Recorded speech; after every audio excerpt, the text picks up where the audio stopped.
आणि त्याच्यासाठी भारतीय जनता पार्टीच्या वतीने गेल्या 4 वर्षांपासून आयोजित तिरंगा रॅली आणि तिला मार्गदर्शन करण्यासाठी उपस्थित आहेत आपल्या महाराष्ट्र राज्याचे सन्माननीय कॅबिनेट मंत्री अतुलजी सावे साहेब, त्याचप्रमाणे भारताचे केंद्रीय अर्थ राज्यमंत्री डॉक्टर भागवतजी कराड साहेब, या मंडळाचे अध्यक्ष अमय देशमुख, या तिरंगा रॅलीचे संयोजक शहराचे महेशदादा माळवणकर, शिवाजी दांडगे साहेब, त्याचप्रमाणे नितीन भाऊ गायकवाड नाना, सचिन भाऊ बिरकर दादा, जयस्वाल ताई, सर्वच उपस्थित या भारत मातेचे सुपुत्र आणि माझ्या माता भगिनी मंडळी, आपल्याला स्वातंत्र्य मिळालं आणि आपण गुलामगिरीतून मुक्त झालो, पण ही स्वातंत्र्य सहजासहजी मिळालेलं नाही.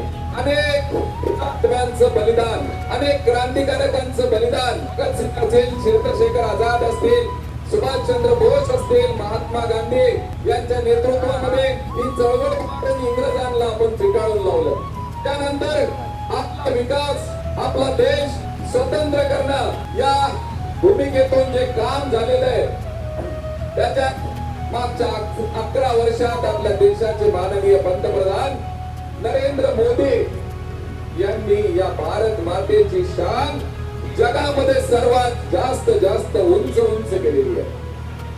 आपल्या राज्याचे माननीय मुख्यमंत्री देवाभाऊ आणि पंतप्रधान यांनी या स्वतंत्र भारतातल्या शेवटच्या घटकाला, अनुसूचित जाती जमातींना या विकासाच्या प्रवाहात आणण्याचं काम पहिल्यांदा झालेलं आहे.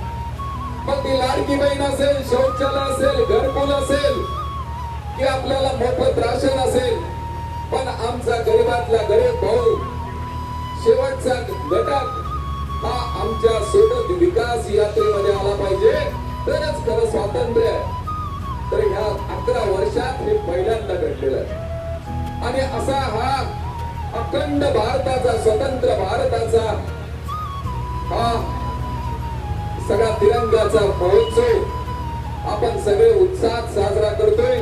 मित्रांनो, आपण सगळेजण 18 पगड जातीचे बंधू भाऊ एक संघ राहून आपल्या या भारत मातेला जगामध्ये, या संपूर्ण जगामध्ये एका उंच स्तरावर घेऊन जाण्याचं आपल्या पंतप्रधानांचं स्वप्न साकार करूया.